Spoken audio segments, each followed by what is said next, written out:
मित्रों, लगभग अब तक 56 दिन तक गायब रहने के बाद अचानक शाहजहां शेख की गिरफ्तारी हो गई।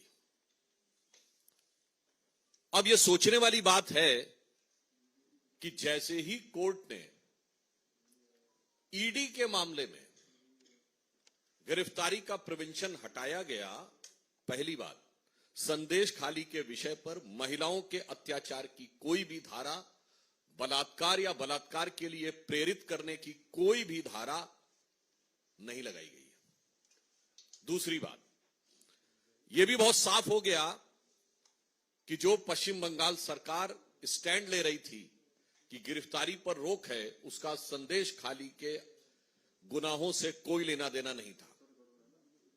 तीसरी बात, उन्होंने जो ईडी के विषय के ऊपर गिरफ्तारी की रोक हटने के बाद गिरफ्तार किया, तो मैं बहुत साफ पूछना चाहता हूं कि यदि आपने ईडी के विषय पर गिरफ्तार किया है तो पश्चिम बंगाल सरकार उन्हें ईडी को क्यों नहीं सौंप दे रही है? मतलब बहुत साफ है कि अभी तक इस बात को पूरे संदेह के साथ कहा जा सकता है, बल्कि पुख्ता संदेह के साथ कहा जा सकता है कि शाहजहां शेख महफूज ठिकाने पर ममता सरकार की दामने रहमत में कहीं पर महफूज था और अब उसे दोबारा हिफाजत देने के लिए, ताकि वह ईडी और सीबीआई के द्वारा गिरफ्तार न किया जा सके, वो पश्चिम बंगाल पुलिस की मेहमान नवाजी में चला गया है।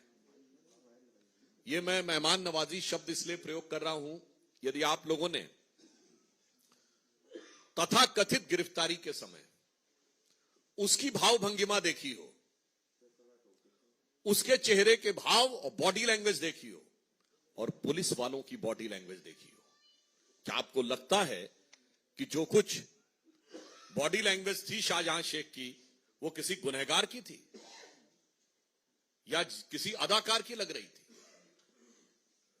जिस स्टाइल से वो चल रहा है और जिस ढंग से पुलिस वाले उसके पीछे चल रहे हैं, तो ऐसा प्रतीत होता है कि जैसे पुराने जमाने में कहा जाता था ना कि बा अदब बा मुलायजा होशियार शाहजहां साहब जलवा अफरोज हो रहे हैं। कहीं से नहीं लग रहा था कि बेबसी जरा भी उसके चेहरे पे है, खौफ जरा भी उसके चेहरे पे है, गिरफ्तारी का कोई भाव उसके चेहरे पे है। ऐसा लग रहा था कि वो बाकायदा जलवा अफरोज हो रहे हैं। और उससे भी बड़ी बात, कभी पुलिस गिरफ्तार करती है तो आपने देखा है कि वो पुलिस आगे चलती है कि गिरफ्तार किया हुआ व्यक्ति आगे चलता है?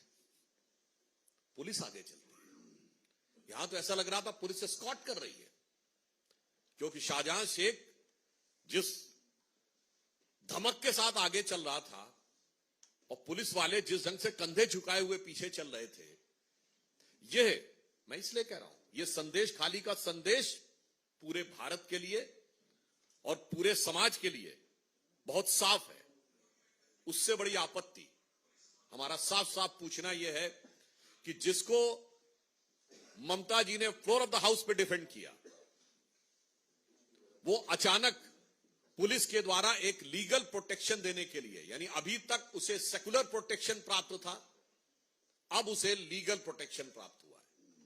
हम बहुत स्पष्ट रूप से पूछना चाहते हैं कि तृणमूल कांग्रेस और इंडी गठबंधन दोनों जवाब दें कि शाहजहां शेख जो विक्ट्री साइन दिखा रहा था, इसका क्या मतलब है? किस बात की विक्ट्री? महिलाओं के ऊपर अत्याचार, दमन, उत्पीड़न, बलात्कार के द्वारा उनकी जमीनें कब्जे जाने को विजय बताना, यह वही बात है। महिलाओं पर यातना और अत्याचार को विजय का प्रतीक बनाना, यह मध्यकालीन मुगलिया मानसिकता का प्रतीक है। और 21वीं सदी में शाहजहां शेख और ममता बनर्जी की सरकार उसी को आज एक रूप में सामने दिखाई दे रही है।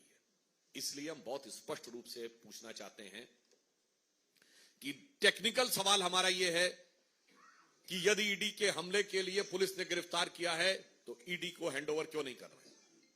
सेकंड सवाल हमारा टेक्निकल यह है कि महिलाओं पे उत्पीड़न और बलात्कार की धाराएं क्यों नहीं लगाई गई।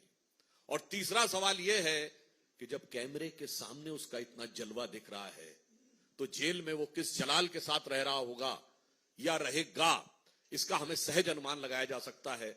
और चौथा नैतिक और राजनीतिक सवाल यह है कि उस विक्ट्री साइन का क्या कहना है।